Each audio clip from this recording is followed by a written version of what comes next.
الله الذي هدانا لهذا وما كنا لنهتدي لولا أن هدانا الله وأشهد أن لا إله إلا الله وحده لا شريك له وأشهد أن محمدا عبده ورسوله صلى الله عليه وعلى آله وأصحابه أجمعين. أما بعد، قال الله تعالى في كتابه الخالد: أعوذ بالله من الشيطان الرجيم، بسم الله الرحمن الرحيم. وإلهكم إله واحد لا إله إلا هو الرحمن الرحيم. وقال الله تعالى في كتابه الخالد: إن الله لا يغفر أن يشرك به ويغفر ما دون ذلك لمن يشاء. صدق الله العلي العظيم وصدق رسوله الكريم. سبحان ربك رب العزة عما يصفون والسلام على المرسلين والحمد لله رب العالمين.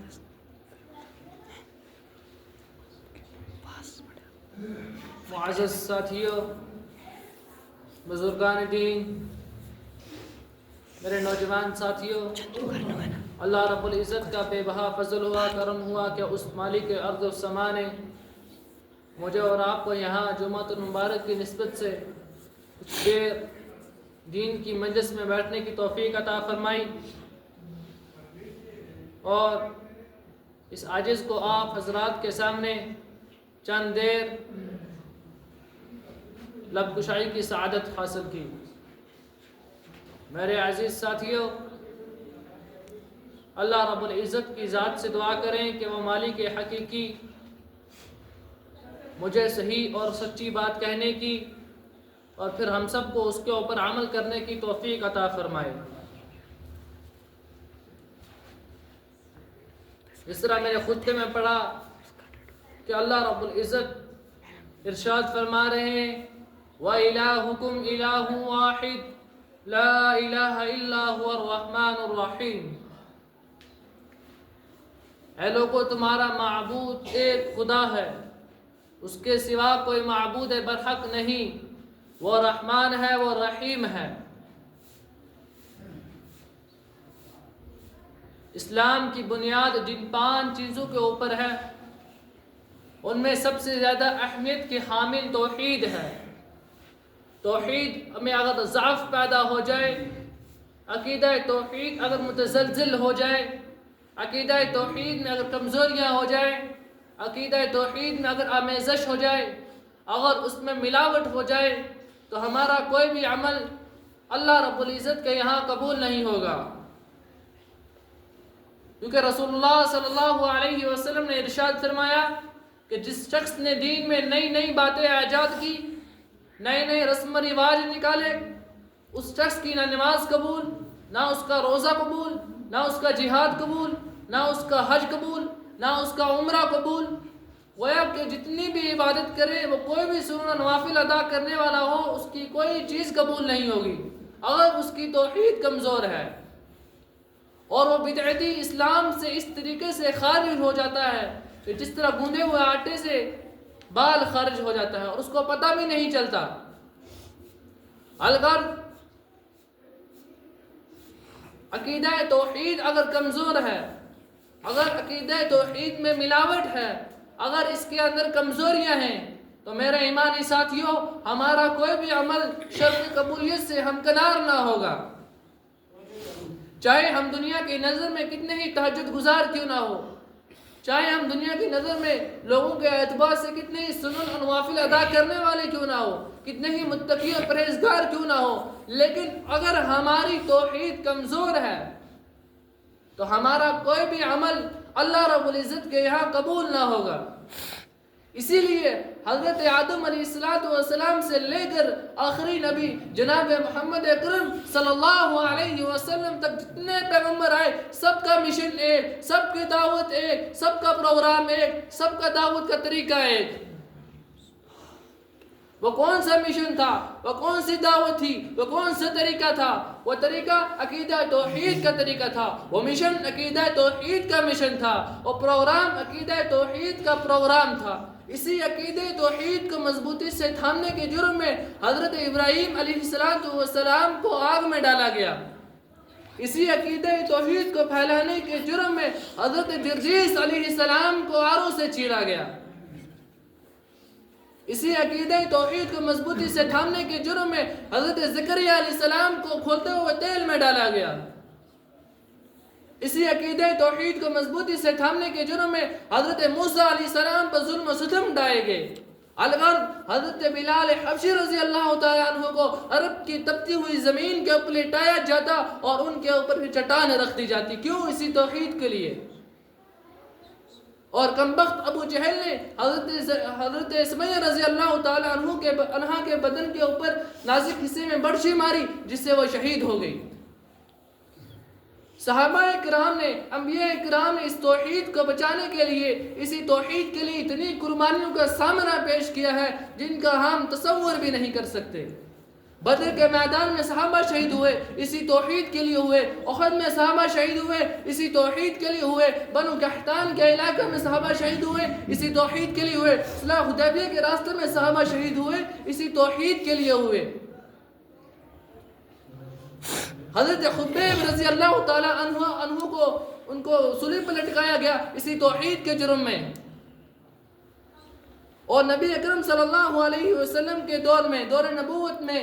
252 صحابہ کو شہید کیا، اور خلافت راشدہ کے 50 سال میں 5000 صحابہ کو شہید کیا اسی توحید کے لیے۔ میرے ایمانی ساتھیوں، لیکن صحابہ گھروں سے بے گھر ہوئے، مان و متا کو چھوڑ دیا، بچوں کو یتیم کیا، بیویوں کو بیوہ کیا، لیکن عقیدہ توحید کو مضبوطی سے تھامے رکھے، اس کو نہ چھوڑا، کیونکہ اگر توحید کمزور ہے تو ہر عمل کمزور ہے۔ اگر توحید میں ملاوٹ ہے، ہر عمل میں ملاوٹ ہے۔ توحید تو یہ ہے کہ خدا حشر میں کہہ دے یہ بندہ دونوں عالم سے میرے لیے خفا ہے۔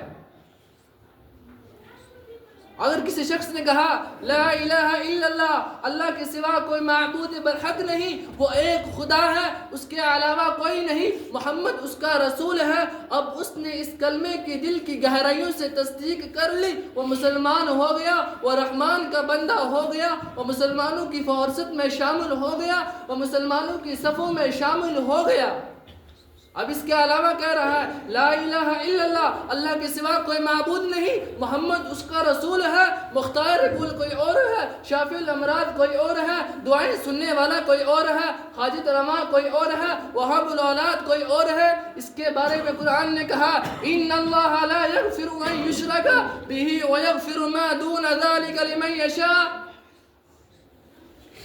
کہ اللہ رب العزت بے شک ہر گناہ کو معاف کر دیں گے، لیکن شرک اتنا بڑا سنگین کبیرہ گناہ ہے کہ اللہ رب العزت اس گناہ کو کبھی معاف نہیں کریں گے۔ میرے ایمانی ساتھیوں، جس نے یہ کہا ان الذین قالوا ربنا اللہ، جنہوں نے کہا ہمارا رب ایک اللہ ہے، نہ علی ہمارا رب، نہ غوث پاک ہمارا رب، نہ پیر و فقیر ہمارا رب، ہمارا رب ایک اللہ ہے، ثم استقاموا، پھر وہ ڈٹ گئے، کوئی مارتی ہے مار دے، کوئی جلاتا ہے جلا دے، کوئی کاٹتا ہے کاٹ دے، کوئی مار دیتا ہے تو مار دے، ثم استقاموا، یہ ڈٹ جانے والوں میں سے ہیں، فلا خوف علیہم ولا هم يحزنون، ان کے بارے میں آیا ہے قیامت کا دن ہوگا، ان کے لیے کوئی عذاب نہیں ہوگا، ان کے اوپر کوئی خوف طاری نہیں ہوگی۔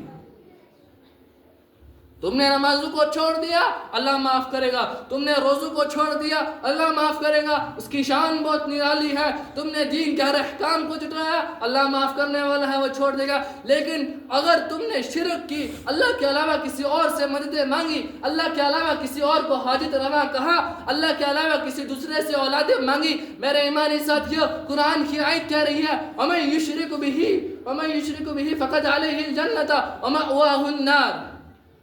جس شخص نے اللہ کے علاوہ کسی دوسرے سے مدد مانگی، جس شخص نے اللہ کے علاوہ کسی نبی یا رسول کے بارے میں عالم الغیب ہونے کا عقیدہ رکھا، جس شخص نے کسی پیر یا فقیر سے اولادیں مانگی، میرے ایمانی ساتھیوں، قرآن کہہ رہا ہے فقد علیہ الجنت ومأواہ النار، اس کے لیے جنت حرام ہے، اس کے لیے جہنم حلال ہے۔ اتنی سخت وعید آئی ہے، اور رسول پاک صلی اللہ علیہ وسلم نے ارشاد فرمایا من یدعو من دون اللہ ندن دخل النار، جس شخص نے اللہ رب العزت کے ساتھ کسی کو شریک کیا، جس شخص نے اللہ رب العزت کے ساتھ کسی کو شریک کیا، کسی اور سے مددیں مانگی، کسی اور کے سامنے جا کر اپنی مقدس پیشانی کو جھکایا اور اس کے در پر جا کے کھڑا ہو گیا، اے بابا مجھے اولاد چاہیے، مجھے نوکری چاہیے، مجھے کاروبار میں برکت چاہیے، اس کے بارے میں آیا ہے کہ وہ کل قیامت کے دن جہنم کا ایندھن بنے گا، جہنم کی آگ میں جائے گا، اور جنت اس کے لیے حرام کر دی گئی ہے۔ اور ایک رسول اللہ صلی اللہ علیہ وسلم نے کہا یا معاذ، اے معاذ بتاؤ کہ اللہ رب العزت کا بندے کے اوپر کیا حق ہے اور بندے کا اللہ رب العزت کے اوپر کیا حق ہے۔ حضرت معاذ رضی اللہ تعالیٰ عنہ ارشاد فرماتے ہیں اللہ و رسولہ عالم، اللہ کے نبی آپ اور آپ کا اللہ وہی خوب جانتے ہیں۔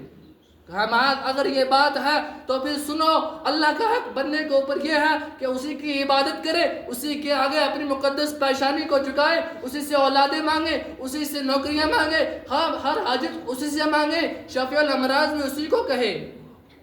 اور اس کی نماز ہو اللہ کے لیے ہو، اس کا سجدہ ہو اللہ کے لیے ہو۔ قل ان صلاتی ونسکی ومحیای ومماتی للہ رب العالمین، اے نبی کہہ دو ان صلاتی، میری نماز، میری زندگی، میرا مرنا، میرا جینا تمام اس پروردگار کے لیے ہے جس نے اس پوری کائنات کو بنایا ہے۔ اور پھر کہا اے معاذ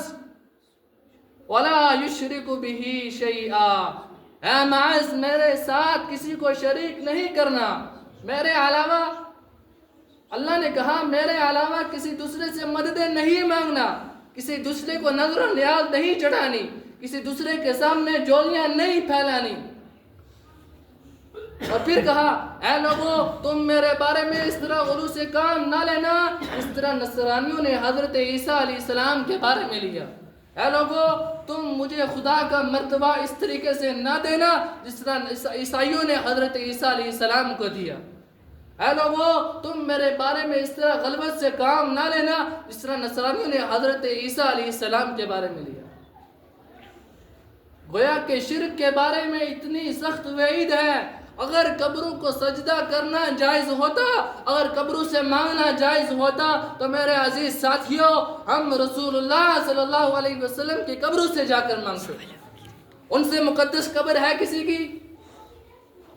ادب والوں نے کہا کہ اگر قبروں سے مانگنا جائز ہوتا تو ہمارے پاس رسول اللہ کی قبر ہے، ہم خدا کی قسم ان سے مانگتے، ہم ان کی جولیوں پہ گر جاتے، ہم ان کے چوکٹ پہ گر جاتے، اور جب تک ہماری دعائیں نہ قبول ہوتی ہم وہاں سے نہیں آتے۔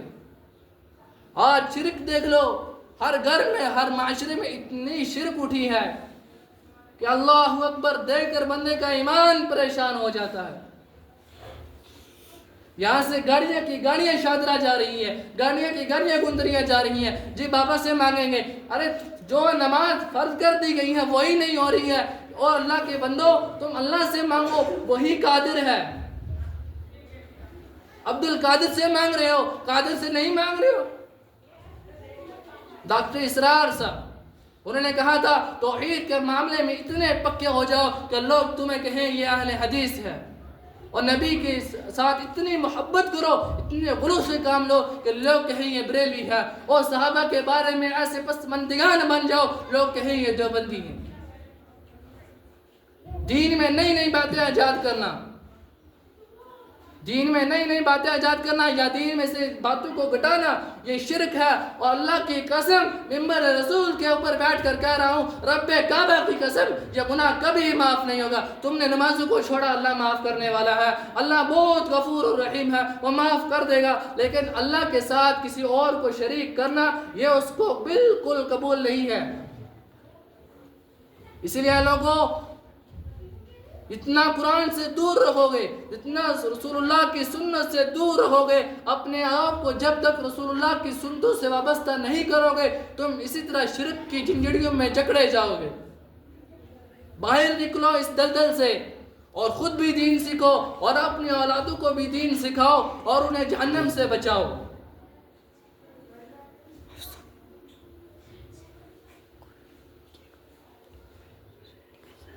اور انہیں جہنم سے بچاؤ۔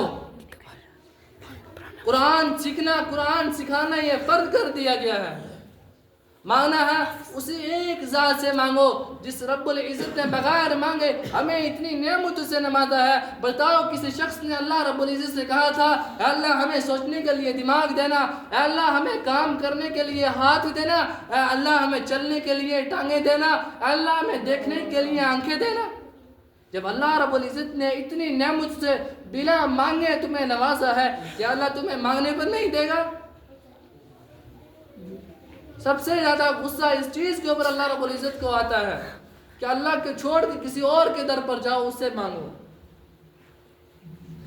اس لیے میرے ایمانی ساتھیوں، اپنے آپ کے اندر عقیدہ توحید کو مضبوطی سے پیدا کرو اور اس شرک کی دلدل سے نکلو اور ان رسم و رواجوں کا خاتمہ کرو۔ جب تک تمہارے اندر شرک ہے، تمہارے اندر شرک کی غلاظت ہے، تب تک تمہارا کوئی بھی عمل قبول نہیں ہوگا۔ تم جتنے مرضی روزے رکھو، تم نمازوں کو پورا کرو، تم کچھ بھی کرو اللہ کے لیے، تم جہاد بھی کرو، اگر تمہارے اندر شرک ہے تو تمہارا یہ بھی عمل قبول نہیں ہوگا بلکہ ہمکنار ہو جائے گا۔ اللہ رب العزت کہنے سننے سے عمل کی توفیق عطا فرمائے۔ سبحان